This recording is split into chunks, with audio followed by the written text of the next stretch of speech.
Okay, in this program, I'm going to show you how to write the code for exercise 1.4.4 Fireman Karel. There is a fire and Karel needs to slide down a fireman's pole.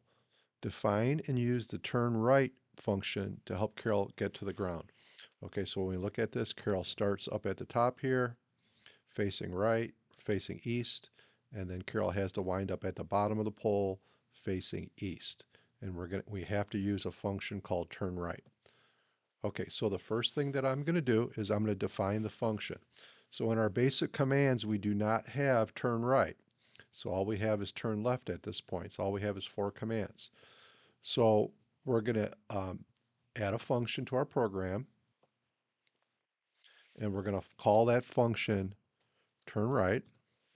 And then how would we define turn right? Well, if we want to turn right, that is the equivalent of doing 3 left turns. So we have to drag 3 left turns in. And then we have to call our function. So we have to call our function name. So we're going to call turn right. And then after we turn right, we're going to move, do 3 moves, and then turn left. Okay, so we're going to move. We're going to do another move, and then a third move to get to the bottom of the pole. And then we want to have Karel face east, so we're going to have to turn left. Okay? All right, so let's run it.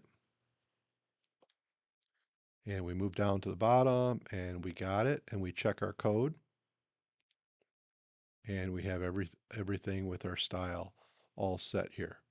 Okay, so what we're teaching Karel now is we're teaching it a new command by using the 4 basic commands by using functions. So the key concept here is we have to define turn right, and turn right is 3 turn left commands, and then we also have to call the function. So a lot of students get stuck with they'll write the function, but they won't call the function. The other mistake students will make is that they'll have the function inside the code here. Okay, so they'll have it embedded in the code. So you either want it at the top of the code or you want it at the bottom of the code. Okay, thanks for watching.